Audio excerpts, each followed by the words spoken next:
मैं Shabbir Deshmukh, movement for piece and justice. आज हम डॉक्टर अभय शुक्ला जी, जो जन स्वास्थ्य अभियान के राष्ट्रीय संयोजक और राष्ट्रीय मानव अधिकार आयोग के स्वास्थ्य समिति के सदस्य हैं, इनसे कुछ जानकारी लेना चाहते हैं। आपकी बहुत सेवाएं रही।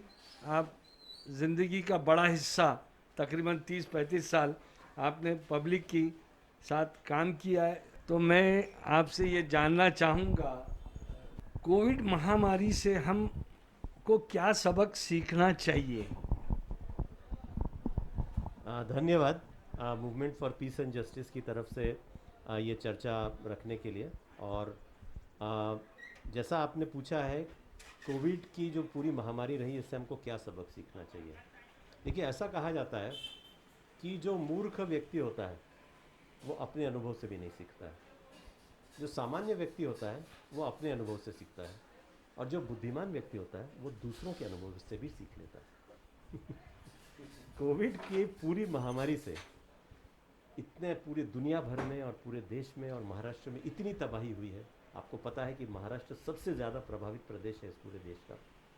इस अनुभव से अगर हमने कुछ सीख के बदला नहीं, तो हमसे बड़ा मूर्ख कोई समाज नहीं होता।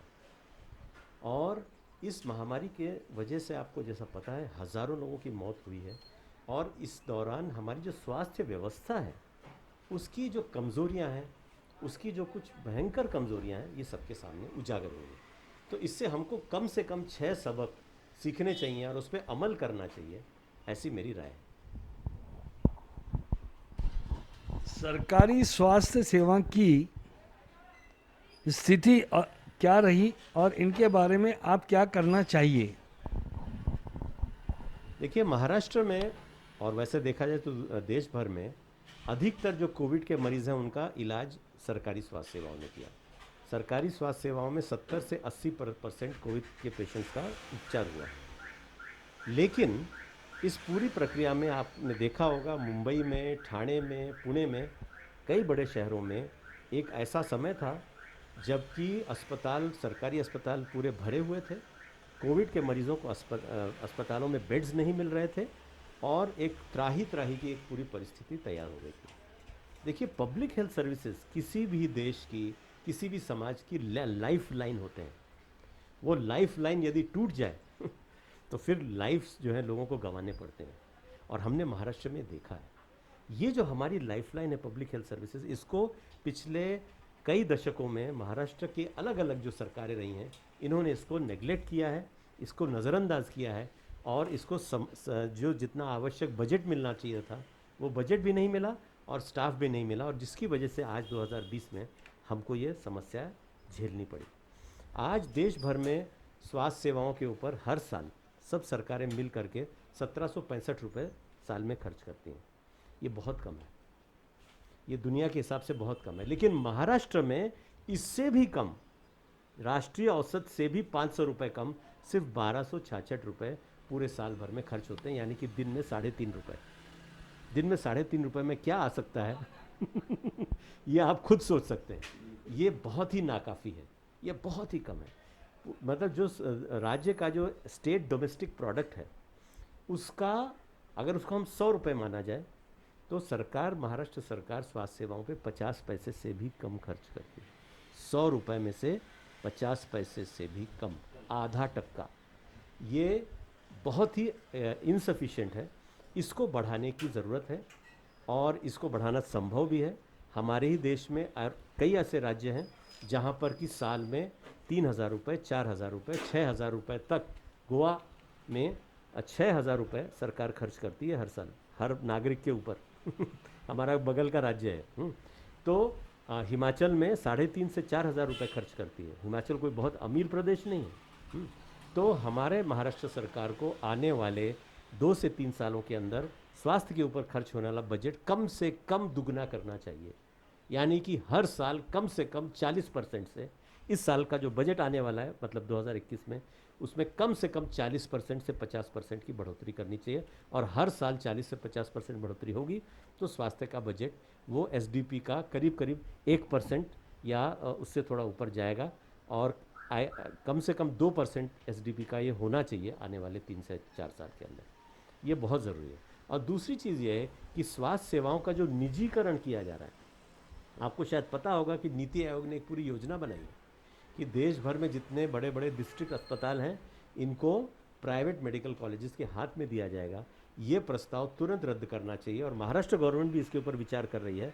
अडानी मॉडल कहा जाता है इसको। ये अडानी मॉडल, इसको कचरे की पेटी में डालना चाहिए। हमारी जो सरकारी स्वास्थ्य सेवाएं, इनका निजीकरण करने के बजाय, प्राइवेटाइजेशन करने के बजाय हमें उनको मजबूत करना है और उनको हमें ज़्यादा सक्षम बनाना चाहिए। ये बहुत बड़ा महत्वपूर्ण सबक है। शहरी स्वास्थ्य सेवा में क्या सुधार होना चाहिए? देखिए, आप सब ने, हमने देखा है कि कोविड की जो पूरी महामारी थी उसका सबसे ज़्यादा जो असर था वो बड़े शहरों में था। मुंबई, ठाणे, पुणे, नागपुर और बाकी भी क्षेत्र। महाराष्ट्र की 45% आबादी शहरों में रहती है, लेकिन महाराष्ट्र में शहरी स्वास्थ्य की कोई व्यवस्था ही नहीं है सरकार की तरफ से। यानी कि आप कोई भी बड़ा शहर देखिए तो एक आध बड़ा सरकारी अस्पताल होता है, उसके अलावा जो प्राइमरी हेल्थ केयर है, लोग अधिकतर प्राइवेट सेक्टर में जाने के लिए मजबूर होते हैं। बिल्कुल गरीब लोग भी, वो अपने पड़ोस के किसी प्राइवेट प्रैक्टिशनर के पास जाते हैं, बीमार पड़ते हैं तो किसी नर्सिंग होम में जाते हैं।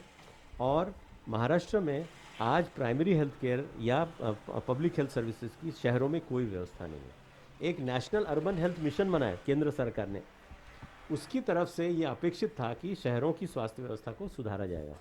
आपको पता है इस साल का बजट कितना है नेशनल अर्बन हेल्थ मिशन का पूरे देश के लिए? 130 करोड़ लोगों के देश के लिए 950 करोड़ का बजट है। यानी कि महीने में 2 रुपए, शहरों में रहने वाले लोगों के लिए महीने में 2 रुपए। महीने में 2 रुपए में क्या एक पैरासीटामोल की टैबलेट मिल सकती है? तो ये स्थिति है। तो ऐसी स्थिति रहेगी तो शहरी स्वास्थ्य व्यवस्था कहाँ से खड़ी होगी? तो इसलिए महाराष्ट्र में शहरी स्वास्थ्य सेवाओं को बड़े स्तर पे एक्सपेंड करने की ज़रूरत है पब्लिक हेल्थ सिस्टम के तहत। और उसके लिए पूरा एक मिशन मोड में महाराष्ट्र में शहरी स्वास्थ्य सेवाओं को मजबूत करना चाहिए और उनका विस्तार करना चाहिए। डॉक्टर साहब, मैं आपसे ये जानना चाहूँगा, आप इतने लंबे समय से इस क्षेत्र में काम कर रहे, स्वास्थ्य कर्मचारी की क्या स्थिति रही है और उसमें क्या सुधार होना चाहिए? देखिए, स्वास्थ्य जो कर्मचारी हैं हमारे पब्लिक हेल्थ सिस्टम में काम करने वाले नर्सेज, जूनियर डॉक्टर्स, स्वास्थ्य कर्मचारी, इन्होंने बहुत कुछ झेला है इस कोविड की एपिडेमिक के दौरान। और आपको जैसा पता होगा, शुरू के काल में तो इनके पास ठीक से मास्क भी नहीं होते थे, पर्सनल प्रोटेक्टिव इक्विपमेंट नहीं होता था, और ये 12 घंटे 14 घंटे अस्पताल में काम करते थे बड़ी ही खतरनाक परिस्थितियों में, खुद की जान को जोखिम में डालते हुए। और उनके ऊपर बहुत बड़ा काम का ओवरलोड भी रहा है क्योंकि स्टाफ कम है। तो हमको, जो हमारी सुरक्षा करते हैं ना, हमको भी उनकी रक्षा के बारे में सिर्फ सोचना नहीं चाहिए बल्कि काम करना चाहिए। आज महाराष्ट्र में पब्लिक हेल्थ डिपार्टमेंट में 17,000 पद रिक्त हैं। महाराष्ट्र में मेडिकल एजुकेशन डिपार्टमेंट में 11,000 पद रिक्त हैं। आप सोच सकते हैं कि कितनी बड़ी संख्या, मतलब ऑलमोस्ट 30,000 से ऊपर तो पद रिक्त हैं। ये जो रिक्त पद हैं इनको तुरंत भरना चाहिए। ऐसा नहीं कि हमारे यहाँ शिक्षित लोग नहीं हैं काम करने के लिए। महाराष्ट्र में 52 मेडिकल कॉलेजेस हैं, देश की सेकंड नंबर पे कर्नाटक के बाद। मैक्सिमम डॉक्टर्स महाराष्ट्र में प्रोड्यूस होते हैं, लेकिन वो सरकारी सेवा में हम उनको ले नहीं रहे हैं। हम उनको सबको प्राइवेट में जाने के लिए एक तरीके से उत्साहित कर रहे हैं। तो हमको बड़े स्तर पे ये सारे रिक्त पदों को भरना चाहिए। और इन जो कर्मचारी आ रहे हैं इनको ऐसे कॉन्ट्रैक्चुअल बेसिस पे, कंत्राटी कामगार जिसको बोलते हैं, इस आधार पे न रखते हुए उनको रेगुलर काम का दर्जा देना चाहिए। आशा वर्कर हो, नर्स हो, एएनएम हो या और बाकी स्वास्थ्य कर्मचारी हैं, उनको पूरे काम के अच्छी वर्किंग कंडीशंस, अच्छा प्रॉपर सैलरी, रेगुलर एम्प्लॉयमेंट यदि हम देंगे तो लोग आएंगे भी। और ये पूरी स्वास्थ्य व्यवस्था हमारी एक बहुत बेहतर तरीके से चल सकती है। हेल्थ सिस्टम एक ऐसी सिस्टम है कि बिना कर्मचारियों के वो चल नहीं सकती, और अगर उसमें अच्छे तरीके से काम करने वाले कर्मचारी होंगे तो वो बहुत बढ़िया ढंग से काम कर सकती है। डॉक्टर साहब, इसके साथ साथ जो सबसे बड़ी जो समस्या अभी आपने आपके गुफ्तगू में बताई कि इनको गवर्नमेंट सर्विसेज में नहीं लिया जाता और इनके साथ दूसरा वो सहूलतें नहीं दी जाती, तो इस सिलसिले में प्राइवेट हॉस्पिटल की क्या भूमिका रही और उनका नियंत्रण कैसे किया जाए? ये देखिए बहुत महत्वपूर्ण सवाल है। आज महाराष्ट्र में आज महाराष्ट्र में 70% जो मरीज़ हैं उनका इलाज प्राइवेट अस्पतालों में होता है। और यहाँ पे ये स्थिति है कि बड़े स्तर पे निजीकरण है स्वास्थ्य सेवाओं का। और आपको जैसा पता होगा, कोविड के एपिडेमिक के दौरान में हमने ऐसे बीसियों केसेस देखे हैं जहाँ पर कि सामान्य बीमारी को लेकर के 2 लाख, 5 लाख, 7 लाख, 10 लाख रुपए तक मरीजों को देने पड़े हैं। हमारे पास एक केस आया है गुड़गांव का, जहाँ कोविड के पेशेंट को 24 लाख रुपए का बिल दिया गया और उसके बाद उस पेशेंट की मौत हो गई। आप ये सोचिए वो परिवार 24 लाख रुपए कहाँ से लाएगा और इसका क्या जस्टिफिकेशन है? जिंदगी की पूरी निजी लगा दी है। हाँ। और ऐसे केसेस महाराष्ट्र में भी हुए हैं। तो और उसके बाद फिर महाराष्ट्र की गवर्नमेंट को बहुत देर से ये जागे कि अरे कुछ तो करना चाहिए, और उसके बाद फिर रेट्स के ऊपर नियंत्रण और ऑडिट करने का काम शुरू हुआ। लेकिन ये दरअसल बहुत पहले होना चाहिए था।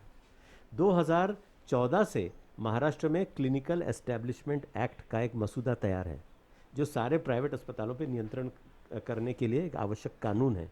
लेकिन आज तक वो कानून महाराष्ट्र के सदन में, असेंबली में लाया नहीं गया। किसी की सरकार ने नहीं, पहले की सरकार ने भी नहीं लाया और ये अभी जो बीच की सरकार थी वो भी नहीं लाई, और अभी जो पिछले साल से सरकार आई है उन्होंने भी इसके ऊपर अभी तक तो कदम नहीं उठाया। तो ये जो सरकार है, इनको जल्दी से जल्दी clinical establishments act with rate regulation लाना चाहिए और पूरे प्रदेश में प्राइवेट अस्पतालों की जो रेट्स हैं उस पर भी नियंत्रण आना चाहिए, और पेशेंट्स राइट्स, मरीजों के जो अधिकार हैं, इनको भी कानूनी दर्जा देना चाहिए। जो पेशेंट्स राइट्स चार्टर है जो नेशनल ह्यूमन राइट्स कमीशन ने अडॉप्ट किया है, इसको हमारे पूरे प्रदेश में हर प्राइवेट अस्पताल में लगाना चाहिए। Right to information, right to second opinion, right to emergency medical care, right to informed consent, right to confidentiality, privacy, dignity, ये सारे जो राइट्स हैं, हाँ, इनको हमारे प्रदेश में कानूनी तौर से लागू करना चाहिए और प्राइवेट सेक्टर का नियंत्रण होना चाहिए।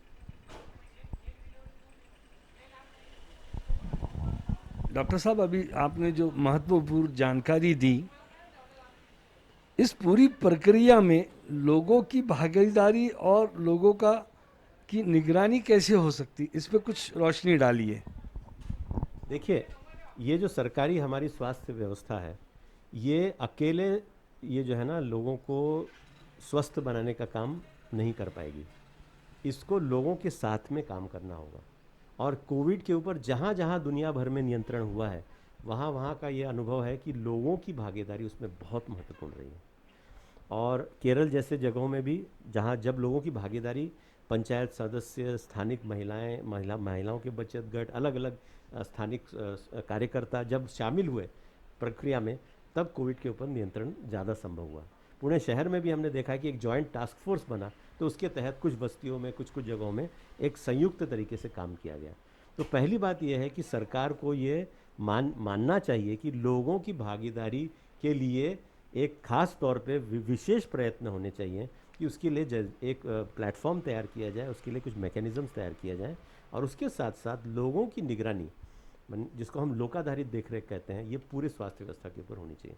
अगर वो ठीक तरह से काम नहीं कर रही है तो लोग उसके ऊपर निगरानी करेंगे, उसके मुद्दे बताएंगे और उसके ऊपर सरकार को एक्शन लेना पड़ेगा। Social audit, social accountability, community monitoring, ये जो प्रक्रियाएं हैं, ये जब स्वास्थ्य व्यवस्था में ठीक तरह से चलेंगी तो भ्रष्टाचार कम होगा, काम ठीक से होगा, और लोगों की जो ज़रूरत है, लोगों की जो के मुद्दे हैं, वो सही तरीके से स्वास्थ्य व्यवस्था के माध्यम से उनके ऊपर काम किया जाएगा। डॉक्टर साहब, बहुत बहुत धन्यवाद। आपकी महत्वपूर्ण जानकारी जो आपने हमसे शेयर की, मैं आशा करता हूँ कि इसको हम हर शहर, हर गांव, हर ग्रामीण तक इसको ले जाने की कोशिश करेंगे। फिर एक मर्तबा movement for piece and justice MPG की जानिब से मैं आपका आभार प्रकट करता हूँ। धन्यवाद। आगे भी हम मिलकर काम करेंगे, ऐसी आशा करता हूँ। बहुत बहुत धन्यवाद।